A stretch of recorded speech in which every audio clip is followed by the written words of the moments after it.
வாழ்த்துக்கள். 25 மூவிஸ் முடிச்சிட்டீங்க. அண்ட் உங்களை பார்த்தாலே வந்து 25 இயர்ஸ் தான் மாதிரி இருக்கீங்க, அவ்வளோ யங்கா இருக்கீங்க. எப்படி இருக்கு? How does it feel? நான் ஆல்ரெடி சொன்ன மாதிரி ஒரு சென்ஸ் ஆஃப் ரெஸ்பான்சிபிலிட்டி தான். ஆக்சுவலி தமிழ் மக்களுக்கு தான் நன்றி சொல்லணும். ஏன்னா ஒரு பட்டிங் டேலண்ட்டையும் உண்மையாவே டேலண்டா இருந்தா அதை வந்து ஏஜ்னு பார்க்காம அவங்க வந்து இவ்வளவு தூரம் வளர்த்து விட்டதுக்கு வந்து தமிழ் மக்களுக்கு தான் நன்றி சொல்லணும். ஸோ அதனால உங்களுக்கு பொறுப்பு தான் ஜாஸ்தியாகுது. இன்னும் நல்லா பண்ணணும், நம்மளை இவ்வளவு தூரம் வளர்த்துருக்காங்க, ஸோ அவங்களுடைய எக்ஸ்பெக்டேஷன்ஸை ஃபுல் பண்ணணும் அப்படின்ற எண்ணங்கள் தான் ஜாஸ்தியா இருக்கு. நீங்க வந்து நாட் ஓன்லி மியூசிக் டைரக்டர், அழகா பாடவும் செய்றீங்க. ஸோ முதல்ல நீங்க பாடின பாட்டு அப்படின்னு வந்து நான் இப்பதான் கேள்விப்பட்டேன். குழந்தையா இருக்கும்போது ஜென்டில்மேன் படத்துல வந்து சிக்கு புக்கு ரயிலே பாடினீங்களாமே, அப்படியா? ஆமா, குழந்தையா இருக்கும்போது 4 வயசு இருக்கும்போது பாடு. ஓகே. ஸோ சிங்கிங்ல ஃபர்ஸ்ட் நீங்க இது ஃபீல்ட்ல வரணும் போது பாடகர் ஆகணும்னு ஆசைப்பட்டீங்களா இல்ல இசையாமை பாடகர் ஆகணும்னு? எனக்கு ஆக்சுவலி பாடகரா வந்து விருப்பமே கிடையாது. எனக்கு வந்து சிங்கரா எனக்கு இன்ட்ரெஸ்டே கிடையாது. அது வந்து ஒரு விபத்து. சும்மா விளையாடிட்டு இருந்த பையனை கூப்பிட்டு பாட வச்சுட்டாங்க 4 வயசு இருக்கும்போது. அதுக்கப்புறம் வந்து நான் ஒரு 10 படங்கள் 12 படங்கள் பண்ற வரைக்கும் நான் பாடவே இல்லை. அப்புறம் ஒரு ட்ராக் இப்போ டியூன் பண்ணும்போது அந்த ட்ராக் வந்து டைரக்டர்ஸ்க்கு நான் பாடி காமிப்பேன், பாடிதான் அவங்களுக்கு கொடுப்பேன். ஸோ அந்த ட்ராக் கேட்டு சில பேர் பாட வச்சுட்டாங்க. வெற்றிமாறன் தான் என்னை யாத்தி பாட வச்சாரு ஃபர்ஸ்ட். நான் சொன்னேன் நான் பாடவே மாட்டேங்க, வேணாம், நல்ல நல்ல சிங்கர்ஸ் எல்லாம் இருக்காங்க அவங்களுக்கு கொடுப்போம் அப்படின்னு. தென் 3 பேர் ட்ரை பண்ணோம், 3-4 பேர் ட்ரை பண்ணி வெற்றியும் தனுஷும் வந்து ரொம்ப அடமெண்டா இருந்தாங்க நான் தான் பாடணும். சரி, அப்புறம் பாடினா பாட்டு ரொம்ப பெரிய ஹிட் ஆயிடுச்சு. அப்புறம் எல்லாரும் வந்து பாடி ஆகணும் அப்படின்னு கேக்குறாங்க. நிறைய ஹீரோஸே கேக்குறாங்க. விக்ரம் சார்லாம் வந்து பாடியே ஆகணும்னு வந்து கட்டாயப்படுத்திட்டாரு. அதுக்கப்புறம் பாடினேன் நான். முதல்ல பாடி சூப்பர் ஹிட் ஆன பாடல் எங்களுக்காக 2 வரி பாடுவீங்களா? யாத்தே யாத்தே யாத்தே என்னாச்சோ, யாத்தே யாத்தே யாத்தே தாச்சோ, மீன் கொத்திய போல நீ கொத்துறால. சூப்பர். ஓகே, ரொம்ப ஒரு டிஃப்ரெண்டான ஒரு வாய்ஸ் உங்களுக்கு. அண்ட் மியூசிக் டைரக்டரா நீங்க நிறைய டைரக்டர்ஸோட ஒர்க் பண்ணிருக்கீங்க இல்லையா இது வரைக்கும்? ஃபர்ஸ்ட் வந்து வசந்தபாலன் சார் உங்களுக்கு சான்ஸ் கொடுக்கும்போது எப்படி இருந்தது? அது வந்து லைக் அவர் வந்து சம்டைம்ஸ் வந்து நீங்க ரொம்ப யங் மியூசிக் டைரக்டர் வேற இல்ல, கெமிஸ்ட்ரி எப்படி ஒர்க் அவுட் ஆச்சு? ஆமா, அது ரொம்ப ஒரு சின்ன பையன் மாதிரி தான் பாப்பாங்க. இவன் என்ன சொல்றது, இவன் ரொம்ப சின்ன பையனாச்சு அப்படின்ற மாதிரியே பாப்பாங்க. பட் நான் வந்து அந்த டைம்ல அந்த காம்ப்ளெக்ஸ் வந்து இது பண்றதுக்கே வந்து நான் வந்து ரொம்ப மெச்சூர்டா ஆக்ட் பண்ணுவேன். நான் அப்படியே ஃபர்ஸ்ட் ஆடி அவர் மீட் பண்ணும்போதே ஒரு டிஷர்ட், அது மேல ஒரு ஜர்க்குன்னு அப்படிலாம் போய் தான் hi sir how are you அப்படிதான் போய் மீட் பண்ணேன். அதுலயே வந்து இவன் மெச்சூர்டா இருக்கானே, ரொம்ப சின்ன பையனா இருக்கானே அப்படின்னு ஒரு கன்ஃபியூஷன் இருந்தது அவங்களுக்கு. இப்படி கன்ஃபியூஸ் பண்ணியே வந்து காலத்தை ஓட்டிட்டேன் நான். ரொம்ப பயந்துருப்பாங்க டெஃபினட்டா. ஏன்னா 18 வயசுல ஒருத்தனுக்கு மியூசிக் கொடுக்குறோம், அவருக்கு வந்து அந்த படம் தான் லைஃப். எஸ் பிலிம்ஸ் வேற, சங்கர் சார் நம்பி தான் கொடுத்தாங்க. ஸோ பட் அந்த நம்பிக்கைக்கு நன்றி வசந்தபாலன் சாருக்கும் சங்கர் சாருக்கும் நன்றி. ஏன்னா ஒரு 18 இயர்ஸ் பாயை நம்பி அவங்க கொடுக்க வேண்டிய அவசியம் கிடையாது. ஏன்னா அவங்களாம் ரொம்ப சங்கர் சார் வந்து அவ்வளவு பெரிய ஹைட்ஸ்ல இருக்கிற ஒருத்தர். ஸோ அந்த நம்பிக்கை வச்சதுக்கு வந்து உண்மையாவே நன்றி கடன் பட்டிருக்கேன் உங்களுக்கு. ஓகே, சோ வெற்றிமாறன் சார் பத்தி சொல்லுங்க. அவரோட சூப்பரான படங்கள் ஒர்க் பண்ணிருக்கீங்க, award winning movies. Vetrimaaran, AL Vijay, இவங்க 2 பேருமே பாத்தீங்கன்னா எல்லாரும் ஒன்னா கெரியர் ஆரம்பிச்சோம். நானு, வெற்றிமாறன், ஏஎல் விஜய் எல்லாரும். சோ எந்த எக்ஸ்பெக்டேஷன்ஸும் கிடையாது. சோ என்னுடைய 2வது படம் அவங்க முதல் படம். சோ அவங்க ஃபர்ஸ்ட் படத்துல அவங்க சூப்பர் ஸ்டார் டைரக்டர் கிடையாது. சோ அந்த ஃப்ரெண்ட்ஸா தானே வேலை செஞ்சிருப்போம்.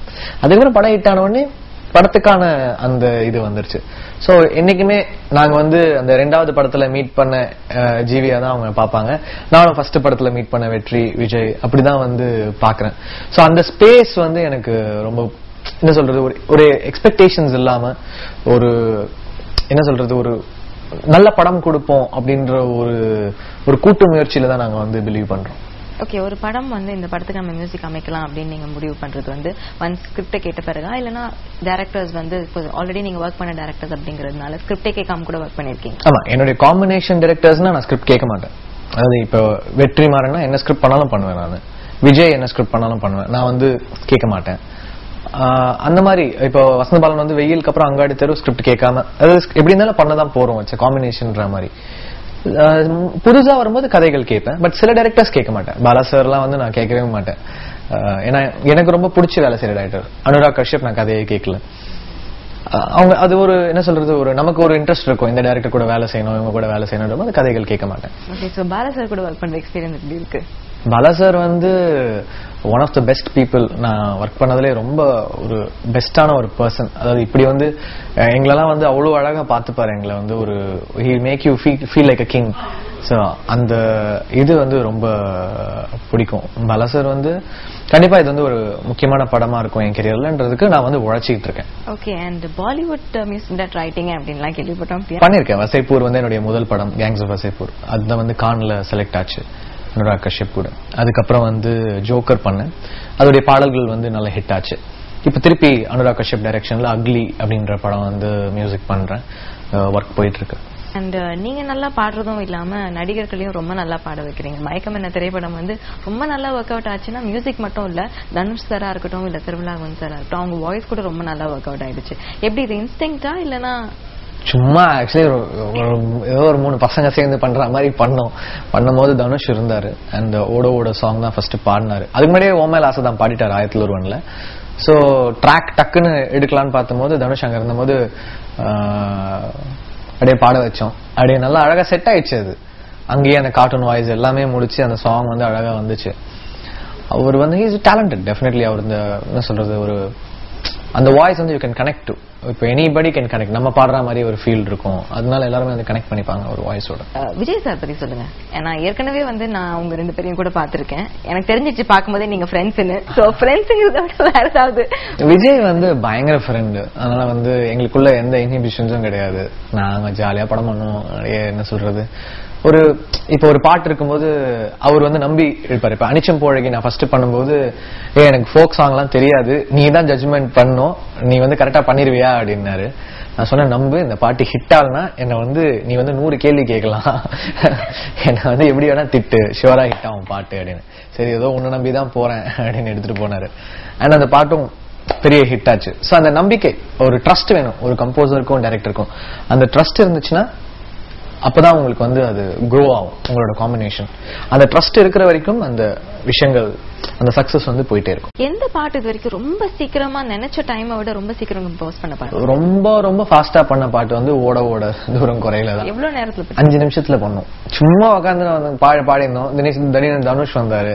அப்புறம் நான் வந்து சும்மா பாடிட்டு இருந்தேன் அப்படின்னு.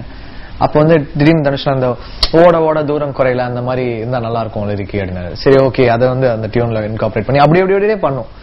அண்ட் தனுஷ் போய் பாடினாரு.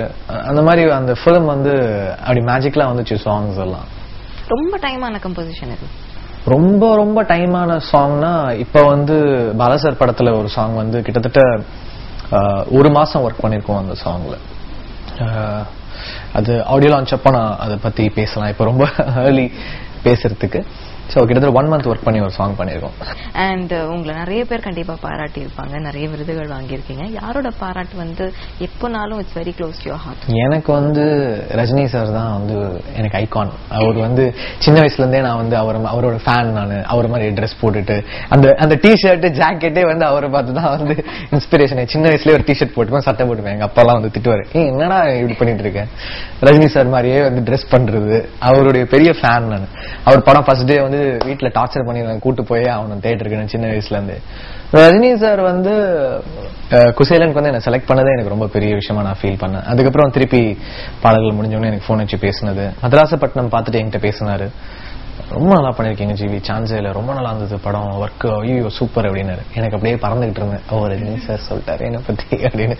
அப்புறம் ஆடுகளம் பார்த்துட்டு சொன்னாரு, இந்த மாதிரி நீ எவ்வளவு படம் பண்ணிருக்க, ஆனா இந்த படம் உன்னை வந்து BCDEF வரைக்கும் கொண்டு போகுது பாரு அப்படின்னாரு.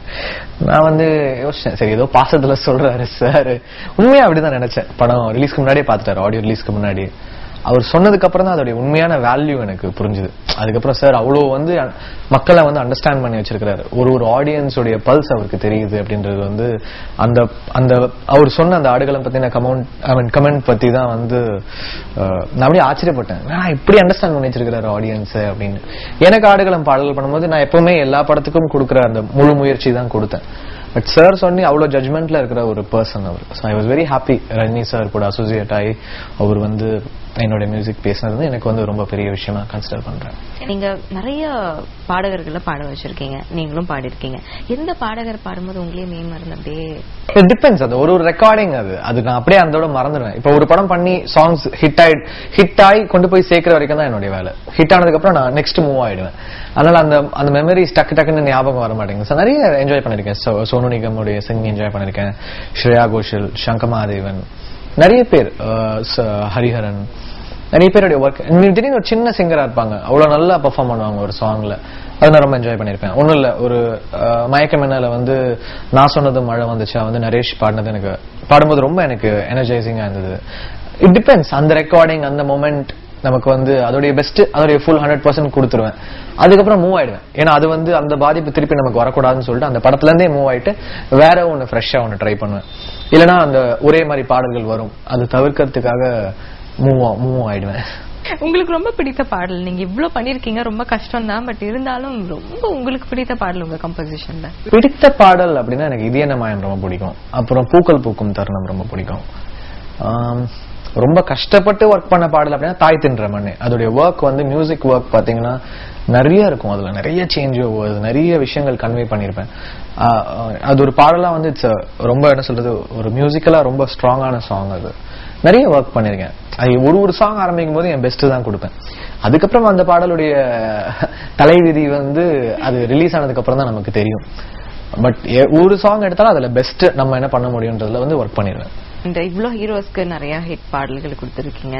எந்த ஹீரோ வந்து இப்போ கால் பண்ணி இல்லங்க ரொம்ப நல்லா பண்ணிருக்கீங்க அப்படின்னு சொல்லிட்டு அடுத்த படம் கண்டிப்பா இப்போ உங்களை புக் பண்ணி அட்வான்ஸ் புக் பண்ணிருக்காங்களா யாராவது? அப்படி இல்ல. சரி, இப்போ ஒரு ஹீரோட ஒரு படம் ஹிட் கொடுக்கும்போது திருப்பி அடுத்து சேருவோம்ல. இப்ப தனுஷோட 3 படம் பண்ணேன், விக்ரம் சாரோட திருப்பி 3 படங்கள். அது மாதிரி டிபெண்ட்ஸ். அது ஒருத்தர் கூட வந்து கண்டினியூ ஆயிட்டு தான் இருக்கு. இப்போ ஒரு டைரக்டர் பண்ணா அடுத்த படம் திருப்பி நம்ம கிட்ட வந்துடுறாங்க. அது ஒரு அன்புல தான். அதாவது ஒரு நல்ல காம்பினேஷன். ஒரு so once it works, என்ன சொல்றது, once they work they always been at least 2 படமாவது work பண்ணிடுவாங்க. மியூசிக் இல்லாம as a person நீங்களும் ரொம்ப ஃப்ரெண்ட்லியா இருக்கீங்களா? அதனால இல்ல, நான் எப்பவுமே என்னுடைய பாடல்களை விற்க மாட்டேன். இப்போ ஒரு டியூன் பண்ணிட்டு சார் இது சூப்பர் ஹிட் ஆகும் இதை வச்சுக்கோங்க சார் அப்படின்னு விற்க மாட்டேன். எனக்கு அது பிடிக்காது. பாட்டு கொடுத்து நீங்க கேட்டு சொல்லுங்க அப்படின்னு தான் சொல்லுவேன். சோ அந்த ஸ்பேஸ் அவங்களுக்கு கொடுப்பேன், நான் ஃபோர்ஸ் பண்ண மாட்டேன். சோ அந்த மாதிரி சில விஷயங்கள் நான் எத்திக்கலா ஃபாலோ பண்ணுவேன். மேபி அது பிடிக்கலாம், தெரியல. தெய்வ திருமகள் அந்த திரைப்படத்துல வந்து ரொம்ப பியூட்டிஃபுல்லா விக்ரம் சாரா இருக்கட்டும், சாராவா இருக்கட்டும், எல்லாரும் ரொம்ப அழகா இது பண்ணியிருந்தாலும், நல்ல டைரக்ஷன் இருந்தாலும், கிளைமேக்ஸ்ல மேஜர் ரெஸ்பான்சிபிலிட்டி மியூசிக்ல இருந்தது. பிகாஸ் இவங்க 2 பேரோட அந்த கம்யூனிகேஷன், அந்த பிட் ஆஃப் மியூசிக் பத்தி சொல்லுங்க. அது நான் வந்து ரொம்ப பயந்து பண்ணேன். இன்ஃபேக்ட் அந்த படம் வந்து எடிட்டிங் எல்லாம் முடிஞ்சிச்சு. விஜய் வந்து ரீ ரெக்கார்டிங் அப்ப கொடுத்தது, இங்க பாரு இந்த படம் ஹிட் ஆனாலும் ஃபிளாப் ஆனா நீ தான் காரணம் அப்படின்னு சொல்லு. ஏன் இப்படிலாம் பயமுத்துறீங்க, நான் என் பெஸ்ட் தான் பண்ணுவேன். நமக்கு வந்து இன்னும் பொறுப்பு ஜாஸ்தி ஆயிடும். இப்படி சொல்லிட்டு போறாங்க ஒரு டைரக்டர்னா நம்ம என்ன செய்வோம், ஐயோ என்ன ஆனாலும் நம்மளால பழிய போட்டுருவாங்க. லாஸ்ட் ஒரு 15-20 மினிட்ஸ் வெறும் மியூசிக்கல் தானே. சோ ஒன்லி மியூசிக் தான் இருக்கும். அந்த நம்பிக்கைக்கு ஃபர்ஸ்ட் ஆப் ஓகே இது மியூசிக்கலா பண்ணா ஜிவி பண்ணுவான், ஹோல்ட் பண்ணுவான் அப்படின்ற அந்த நம்பிக்கைக்கு வந்து விஜய்க்கு நன்றி சொல்லணும். இன்ஃபேக்ட் என்னதான் முதல் படம் வெயில்னாலும் 2வது படமே வந்து ஒரு அஜித் படத்தை கொடுத்ததுக்கு வந்து விஜய்க்கு அகைன் தேங்க்ஸ் சொல்லணும். ஏன்னா அந்த மாதிரி வந்து ஒரு 19-year-old கம்போசர், அப்போ 19-year-old கம்போசர் கிட்ட வந்து 2வது படமே அஜித் படம் வர்றது வந்து பெரிய விஷயம். அதுதான் உங்களை அடுத்த கட்டத்துக்கு கொண்டு போகுது. சோ அந்த படத்தை எனக்கு கொடுத்ததற்காக விஜய்க்கு நன்றி. சோ அதே மாதிரி தெய்வ திருமகளுடைய அந்த எண்ட் லாஸ்ட் 20 மினிட்ஸ் வந்து எனக்கு அந்த ஸ்கோப் கொடுத்தாரு, பெர்ஃபார்ம் பண்ணி அதுல பெர்ஃபார்ம் பண்ணலாம் அப்படின்னு. சோ அதை வந்து அது அழகா அமைஞ்சு வந்தது. அந்த லைஃப் இஸ் பியூட்டிஃபுல்ன்ற அந்த theme everything game in place. Okay. அந்த தாண்டவம் படத்துல நீங்க பாடியிருக்கீங்களே அனுச்சம்பூ அழகி, அந்த பாடல் அப்படியே உங்களுடைய குரல்ல நாங்க இப்ப கேட்கலாமா? அனுச்சம்பூ அழகி ஆட வைக்கும் மேலழகி, கருத்த விழி அழகி கேங்க வைக்கும் பேரழகி, எங்கெங்கோ பறந்து நாம் போனே சண்டாலியும் கிட்ட சருகாகி நின்னே. அண்ட் ரீ ரெக்கார்டிங்ன்றது ரொம்ப பெரிய ரெஸ்பான்சிபிலிட்டி இல்ல ஒரு படத்துல. ஸோ ரீ ரெக்கார்டிங் மாதிரி ஏதாவது ஒரு படத்துல வந்து ரொம்ப டிஃபிகல்ட்டா ஃபீல் பண்ணிருக்கீங்களா?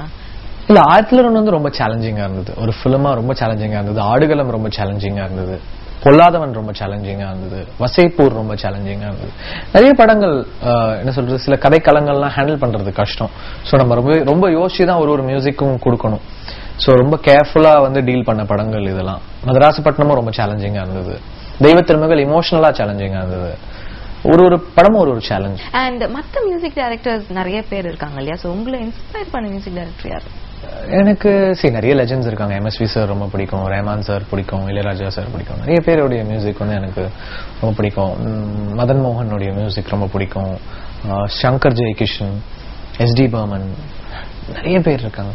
எங்களுக்காக ஒரு பாட்டு, இப்ப உங்க மியூசிக்லயா இருக்கலாம், இல்ல வேற யாராவது மியூசிக் அமைச்ச பாட்டு ஏதாவது ஒரு பாட்டு, ரொம்ப பிடிச்ச பாட்டு ஏதாவது டக்குன்னு மைண்ட்ல வர பாட்டு பாடி காட்டுங்களேன். ஓகே, இப்ப நான் நீர்ப்பறவையில பாடின ரகுநந்தனுடைய பாடல் வந்து நான் பாடுறேன்.